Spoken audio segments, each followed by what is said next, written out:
What's up, guys? Doug Polk here, and welcome back for another episode of Poker Hands. Today we're going to be diving into one of my favorite pots that was played at the Lodge on our stream relaunch week. Let's go ahead and jump into the action. If we're gonna play for 5K man, yeah. If we're gonna play 5K man, I'm gonna have 100,000. I'll be all in. I get it. Terrace Because I can only lose raises here. 100,000. But when I have 700, Doug does 500, I can't just be psycho. And something like that, it gets too fucked up for the really deep stacks. Yeah, that's what I'm saying. That's why I was saying earlier that I think the nickname's bad for like people like me. Distinguished gentlemen. This was a race, obviously. Because I'm never Oh, gonna buy wow. KBM with the Always gonna Cowboys. buy. And KBM and Taras Well, have you're gonna buy history into the from game and then- a couple orbits ago. That's what I mean. Like even if you told me at the beginning, like all night we're playing 5K nick game, I would still buy deep because I just like I'm more interested in the poker. 13,500, so 10 more. Taras in position, facing a 3-bet, All right. I think poker's boring. I'm in. makes the call. Let's play one more. When you have like Big one. Big game, Nick game rematch. Round Maybe two, walking this time. KBM and Terrace. Our hand begins at 200, 400 with a $400 ante, and Ben Lamb straddling under the gun to $800. We're also playing the knit game. You might have heard of it called the stand-up game or squid game, but basically you get a button in front of you, and when you win a pot, you get rid of your button. The last person to have their button loses the game and pays everyone an additional penalty. I think in this scenario we did 1,000, but I can't quite remember. It might have been 2,000. I think it was 1,000 though. I've never lost one on the stream, so luckily I don't have. Anyway, both players are still in the knit game, and so winning this pot gets rid of that button. And what I like about this game is you can no longer just look at a solution for plug in a range or pull up a sim. There's an additional element here, which is this penalty, which you probably could figure out a mathematical way to change up things and calculate for it. But to my knowledge, we really don't know if that's available. And frankly, you're going to have to really think about the situation. Who has a knit button? How likely are they to win a hand? How likely are you to win a hand? How much is the penalty? There are so many variables in this game type. What I really like is it makes poker more about two guys trying to figure out what the other guy has and way less about just looking at a pre-flop range. Not trying to get into the whole solver thing here, guys, but I feel like we should embrace this kind of poker. Anyway, Terrace looks down under the gun and has ace 10 of spades. He decides to make it $3,500 to go. This is a pretty big raise. It's a little over 4 times the size of the big blind, or the biggest blind rather. But it's also could be that we're playing the stand-up game and he wants to have a little more pre-flop fold equity, which definitely makes some sense. The action folds around the table over to KBM, who looks down at pocket kings, the second best hand in No Limit Hold'em, and we're playing a knit game where people are going to want to fight back. This is a great situation to have kings. The value of these high pairs goes up a lot when your opponent has to fight back versus you. KBM decides to make it $13,500, maybe a little bit small here considering we're playing the knit game, but certainly within the realm of being reasonable. If we were playing in a normal game, this size would probably be good, but when you're playing the knit game, you might want to make it a bit bigger and go for a little extra value. Regardless, it still is a fairly decent size raise, so I don't mind this size. Over to Terrace with ace 10 suited, you got to at least call here. Your hand definitely has playability. Every now and then you might want to get spicy and throw in the 4-bet. Would not work in this situation, but let's just say, for example, KBM had a hand like ace queen offsuit or pocket sevens, or maybe a hand like ace 4 suited or something in that vicinity. He's going to have a tough time versus a 4-bet. Maybe he calls and takes a flop, but maybe he just folds. And if he does call, he's going to miss most boards. So I don't mind once in a while getting in there for the 4-bet, but calling is also totally fine, which Terrace decides to do. And let's take a flop. But then there's some aspects of it just like super coolering each other for like 500. Queen 10-9, two clubs. I agree. That sucks. KBM I get well that in the that's lead. still part of it, but I don't know if that's that like. I think that's that like interesting. That's just. that's definitely not interesting, and that's like an annoying part of it. But I think like overall, you can just like play so much more hands 17. and like. Yeah. 17, not I as believe bad he to play, said, like, using a which is, like, $25,000 left plaque. hand. Like it sucks to be like. And we've seen Like, I don't Taras mind do playing crazy in things, this spot. drawing You debt. can He is overcome, not like, afraid to put yeah. chips in the The middle fact that you with have, like, low worse equity. pre-flop a Yeah, lot, exactly. which is, And he's like, very antsy to Like, get I rid of don't that want, yeah, knit that's what I'm button saying. I don't as mind soon giving as the worst possible. best of it to someone pre-flop if we're playing deep and stuff. But if it's like you just have like really I mean, that's fun poker too. Like, That's what I'm saying, That's yeah. good, but like, yeah, there's pros and cons. Yeah. 17, is that right? It definitely sucks. Like, I was playing in like one game once recently where like me and the guy on my right each had like 200K in like a 50-100 game, and then everyone else had 10K. So whenever he's opening, I'm just 3-betting him because I want to play big pots, and then someone's just jamming on me for 20K Yeah, every hand. There's and it the just call. became like torture. Taras looking for an ace Can't do that. or a 10.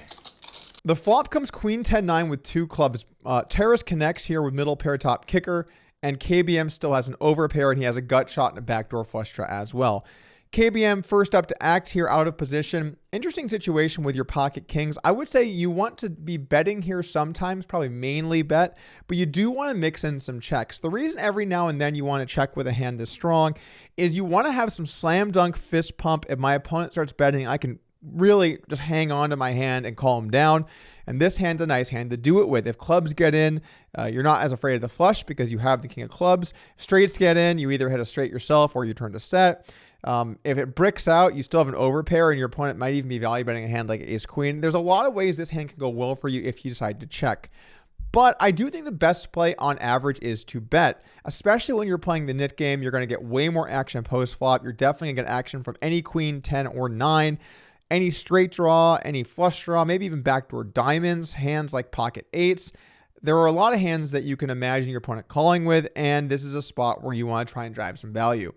He does decide to go ahead and bet 2/3 pot. I do like a bigger bet size like the one he made here on this flop, with the logic being on boards like this, you need some equity to bet, so you probably want to be using a size that essentially takes into account your card removal and maybe denies your opponent some of their lighter floats. If Terrace has a hand like ace 8 of spades, he's going to have to fold here. If he has a hand like 8, it's a tough spot. Basically, with this size, you really attack some of those fringe hands, and I like the size choice. Over to Terrace now, facing a $17,000 bet.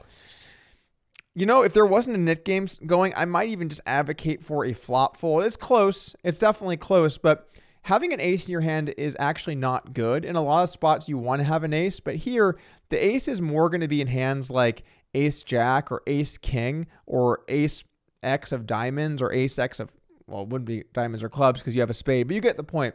You block him from having ace king or ace jack. Yes, you also block aces and ace queen, but you would much rather have a kicker that interacts with the board a little bit more than ace 10. That said, we are playing the nit game, so I don't think you can go anywhere for just one bet. Terrace does make the call, and let's take a turn. No help on the turn. 6 of spades here from the Lodge in Austin, Texas. High stakes poker on a Saturday night.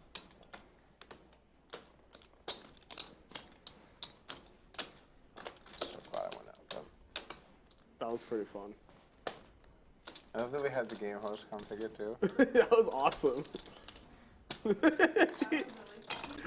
Couple really plaques. What's it like to play a 200K pot, Savvy? What's it like to pick a 25K card for each. $150,000? It's the I bet. love 200,000, yeah, 220. 50 You know what was grand. great when she was going for one and then she moved her hand. Everyone's like, whoa! Yeah, Ben snap screams like, other card, other And card. then she moves her hand back over to the other one. That was fun. That was really fun. Now, if Doug had lost, she'd been How fired sticky already. does Terrace want to get with his second pair? No. He's a chairman. He's a Merciful he's a chairman. merciful chairman. Merciful chairman. No. If I own this place and a staff picked the We wrong would just card, have, we would have a staff meeting. you're done. No. Bye. Gone. If you pick the wrong card and it cost me $200K, you don't work here anymore.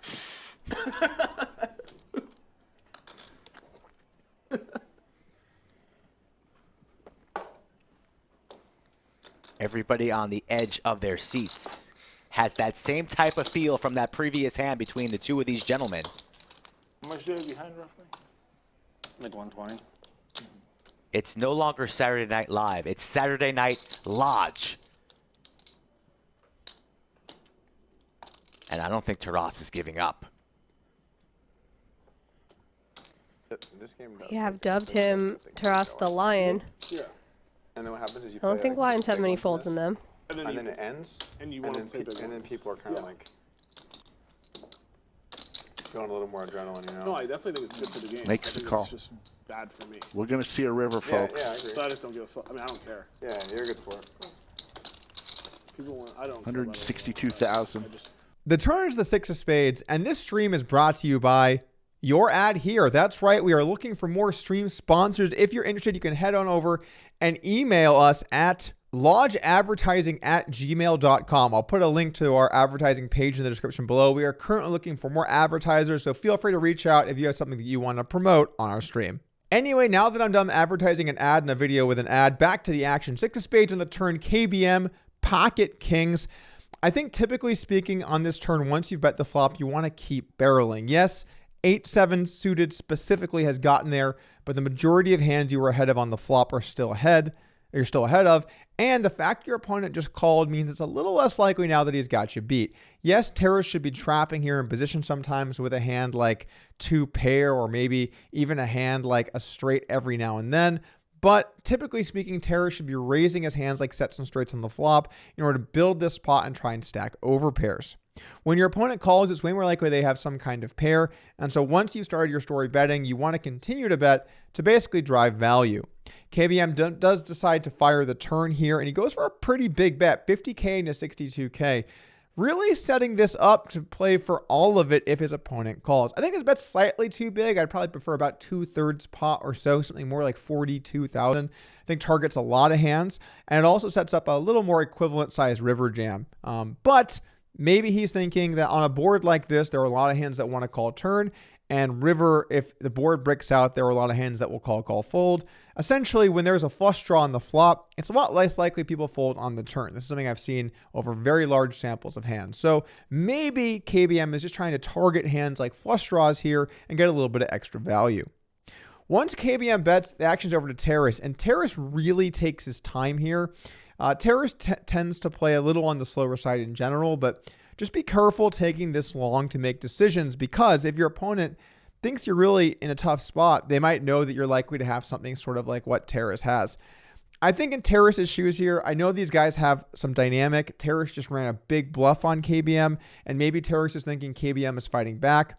But I really advocate for just folding here on the turn. You really can't hit almost any rivers, and you have so many better hands. King, queen, queen, jack, jacks, jack 10 suited, jack 9 suited, 8-7 suited is probably a little bit better here. Things like those hands make more sense to continue with. If you're not folding ace 10, you're probably not folding many hands. So I really would prefer to see Terrace just lay this one down.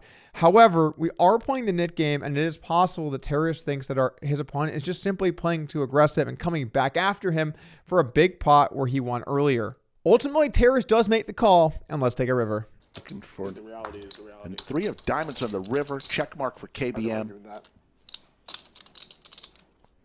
SBR less than 1. I almost played like one hand since I gave misogyny 4-bet somebody. KBM with the overpair blocking the pretty nut sure straight. They're kings, but we're not sure. What was it? Oh, did we see that? Both players with the nit button. I imagine a rip is coming from KBM. Are you serious? Yeah. That's amazing. That's so amazing. All in. There it is. I didn't have aces. So. What'd you have, Ben? King jack off. Taras, second pair. I almost didn't 4-bet. Losing to Hitting me a in this lot. game, Jungle, having aces, and Also beating a lot of draws that can The brick. fact that jungle, like, And it's also the nit game, and you know KBM KBM deep down inside wants to be bluffed. Wants to bluff Terrace for revenge. I'm willing to bet on this. Like, just shut the fuck up and bet. I'm just saying what happened. No clubs in Terrace's hand. like, He go convinced all together, himself see that if I have something KBM's different got when a I couple go clubs. He's making a desperate river bluff. This is no bluff. Reversing the pressure from the last hand. Now it's all on Terrace. The river comes to 3 of diamonds, and KBM decides to play for all of the marbles, going all in for just about something like 2/3 pot on the river. I think when KBM has a club in his hand, this pot makes a little more sense. You now know it's less likely your opponent has some kind of misdraw. But I think typically in a normal game, this is a little bit too thin. We're just putting too many big blinds in here with an overpair. It is different with the nit game, though, and KBM also might understand the dynamic with him and his opponent, and he thinks Terrace is calling him light, or maybe he thinks there was some kind of timing tell. There's a lot of reasons why KBM might think, you know what, I think my kings are good. And in poker, if you have that read, it can make sense to go with it. But typically speaking, if you 3-bet kings and you get this board and you go bet jam, you're mainly going to lose when called. Terrace can definitely have hands like 2 pairs, or even a hand like a set of queens that trapped him. A little less likely in the nit game, but these are definitely possible hands your opponent can have. It makes more sense to jam with kings with a club than, for example, red kings here. Red kings are a much nicer hand just to check and see if you can pick off a bluff. But I don't mind the idea of betting. I just feel like this pot is very, very, very, very big for simply kings unimproved. Back over to Terrace now, facing this all in with just second pair. This is a very difficult situation. All in all, this is probably a hand you want to fold once again, but I feel like the river is closer than the turn. My logic goes something like this. I see a lot of players that make this mistake. They just want to call one more street and see what their opponent does, then they fold on the river. But when you do that, you give your opponent an opportunity to fire 3 times as a bluff, and you lose the most amount of money with a kind of weak hand. A good rule of thumb for you guys at home is if you call the turn with a hand that can't improve on the river that often, you should probably be calling down if the board bricks out. So like, for example, if Terrace had 9-8 of clubs here, this is a fine spot to fold. If Terrace had jacks here, this is a fine spot to fold. But if Terrace has a hand like ace 10, well, if you're going to fold the 3, how many rivers are you really calling?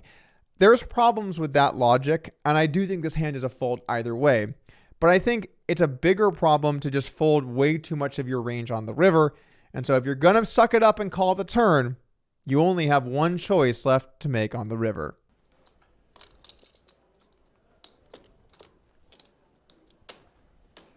Do you have some kind of weird overpair or something?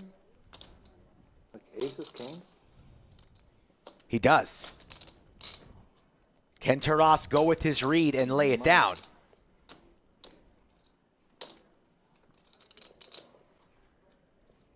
But would you bet? I ordered another beer.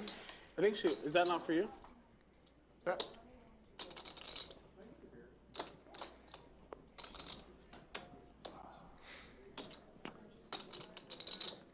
It's crazy how good a shape you're in right now.